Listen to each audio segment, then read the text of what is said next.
Hello everyone, Jacob here, back in the apartment to give you a video on my EDC for hiking. So for those unfamiliar with the term, EDC just means everyday carry. Now this is going to cover stuff that's just I'm going to carry every day when I go hiking, as a baseline. So of course, no one hike is going to be the same, and you should never have a one-size-fits-all policy for what you're going to carry when you go on your hikes.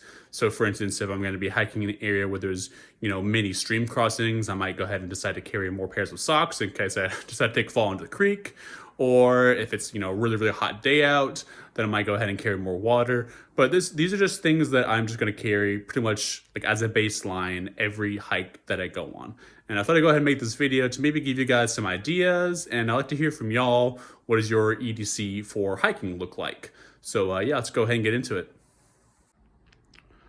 All right, so first off, we have the pocket dump. So first up, got wallet and keys, obviously. Then I've got my Leatherman Super Tool over here. I absolutely love this thing. I've found a bajillion different ways to use it. So you got a saw over here. You've got a flathead / can opener. Got a Phillips head screwdriver. You have another can opener right over there as well. You got a serrated blade. On this side, you have a file. You've got another can opener. Got a couple different varieties of flatheads. And then you have a drop point smoothed edge knife. As well as, of course, you've got your wire cutters and your needle nose pliers. So absolutely great tool to have. I carry this with me pretty much on an everyday basis, not just when I'm hiking. Also got my Templar Gen 2 over here. So this is an OTF knife. So now, of course, this isn't going to be legal in every state, that you live in. So just, of course, check your local laws. But I recently got this thing. It was a Christmas present for my wife. This drop point blade over here is very well built. It's got this nice little clip, as well as a glass breaker over here you can see. So just rockets out and then rockets back in. It also has a safety as well. So, on the off chance that it does go off in your pocket, which is pretty hard because this really does take some real effort, like see there, right? Nothing's happening, then there you go. But it does have a safety, so I've tried it out on fruits and whatnot. So if this were somehow go off in your pocket, the knife blade doesn't go it doesn't have a lot of force behind it, so there's very little chance of injury with it. So this is more for just self-defense purposes, basically. If you're on your back, it's me adjusting my glasses there. If you're on your back and somebody's on top of you, then this is just really easy to deploy with one hand, and also good, of course, for just other utilitarian purposes, cutting boxes, those sorts of things. I mean, the chances of you actually having to use it against somebody are very low. I mean, of course, but I like to have it. I like to just know it's there just in case. So I've also got my Pyro Putty lighter over here as well. So let's see if it'll cooperate with me this time, see if you guys can see it. There you go. All right, it wasn't working for me when I was on my camping trip, recently, but that's a great little lighter to have. You can also you can charge it just using a little USB-C port over there as well. You can go ahead and, of course, you got the lanyard so you can put it around your neck. So great little lighter there. So I carry that in case, in just the off chance that you need to, of course, any fires, obviously. Not that I'm being a pyro out there in the woods, but more in the sense of if I take a tumble, when have to, break my leg or something and then have to spend the night, I could go ahead and use this to light a fire, keep myself warm. So, and it weighs practically nothing. So it's just good to have just in case. I've also got a flashlight over here as well. So this is an Eye Protect flashlight over here. So let's see if I can move over this way. So that is one function. You can also, of course, expand the size as well, which is quite handy. This little bit over here is also glow in the dark, so in case you end up losing in the dark, it's relatively easy to find. It's got good range. I've had this with me for a number of years. Takes AAA batteries. So now if I were to go on a sunrise hike or maybe even a sunset hike, I probably would take that plus maybe a headlamp as well, because of course headlamp, you have the options going hands-free, so that's always good. So yeah, that's my pocket dump, and now we'll go ahead and move on to the fun toys. All right, so here are the fun toys, as I just mentioned. So over in this little 511 fanny pack, I've got my SIG 238 pistol. So just a little easy peasy little pocket holster there. So over there. So caliber 380 auto, as you can see on the slide. I've got the extended mag over in here. So with the extended mag, it holds 7 plus 1, and the chamber makes for 8. This is a great little pocket pistol for carry.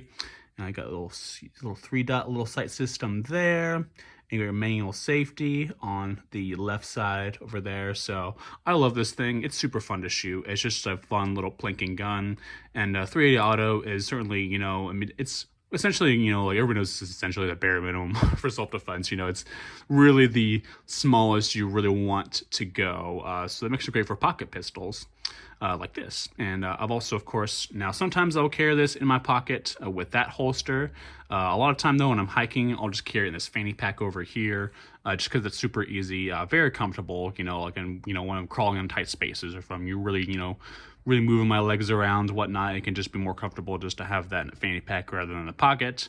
And I've also got side pockets over here and then over there for extra magazines as well. So that is just a great little pocket pistol there. And if y'all would like more just like full length, you know, reviews on either of these two pistols, just go ahead and let me know. So now also got my big boy over here. So this, if I can finagle my holster, there we go, is my Smith & Wesson 686. All right, so this is a .357 Magnum revolver.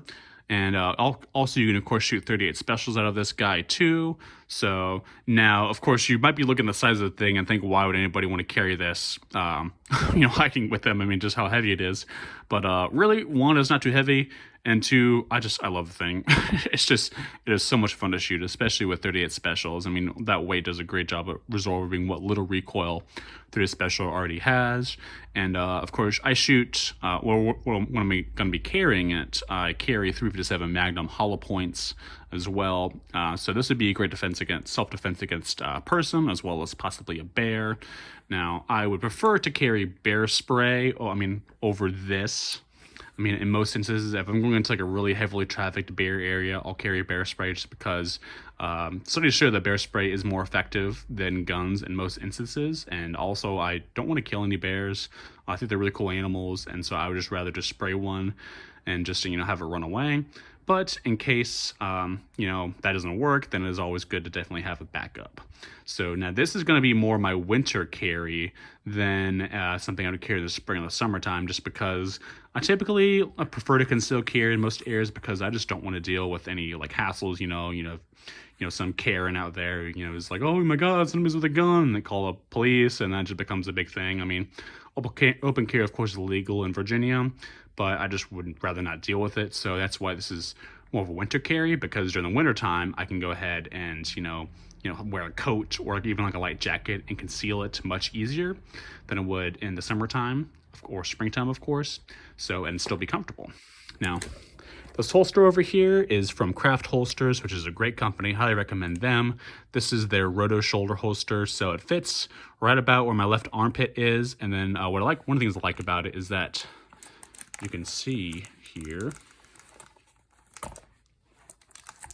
So, called the Roto because it rotates, right? So there, like so.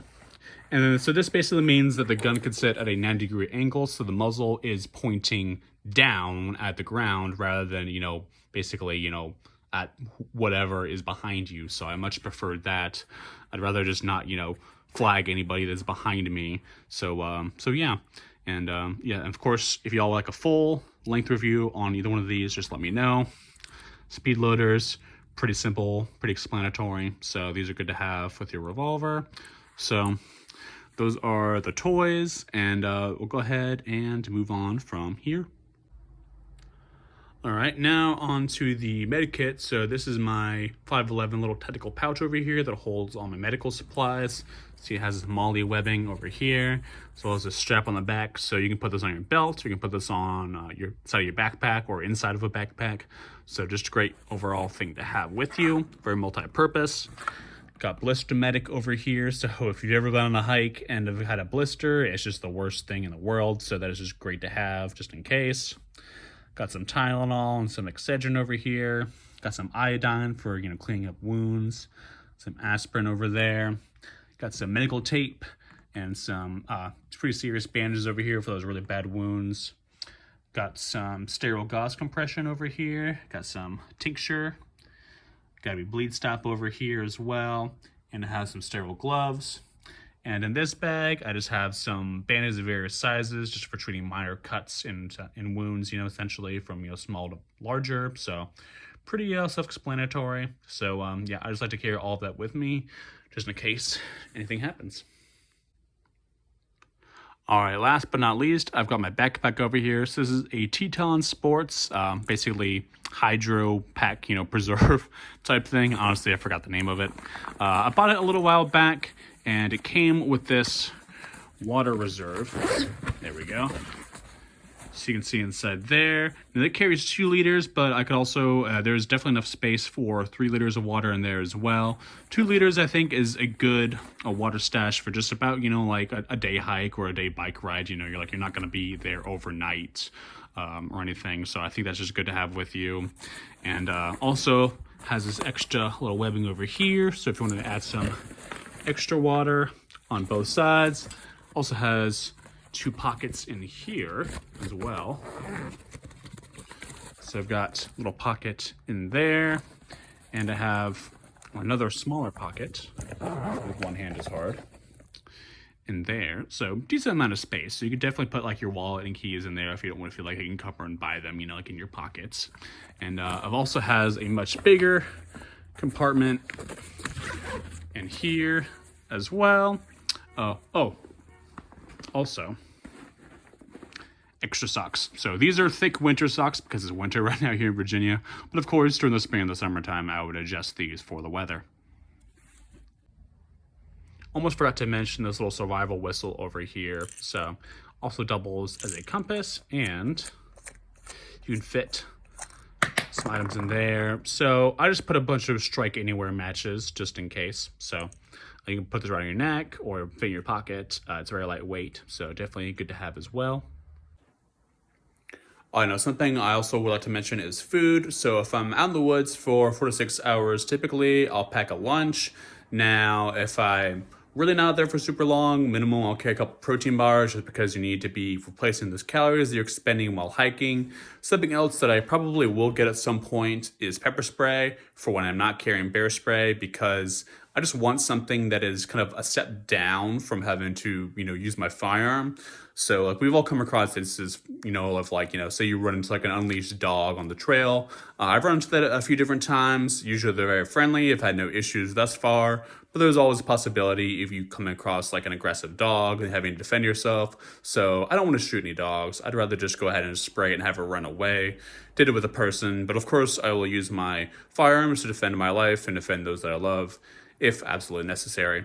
So that's pretty much the end of my video. So let me know in the comments what you think, if you think there's anything I should add, anything I should take away, and let me know maybe what your EDC is or what that looks like. So yeah, I'll go ahead and start uploading more regularly. You can expect 1 video a week from now on. So yeah, hope y'all have a great day and take care.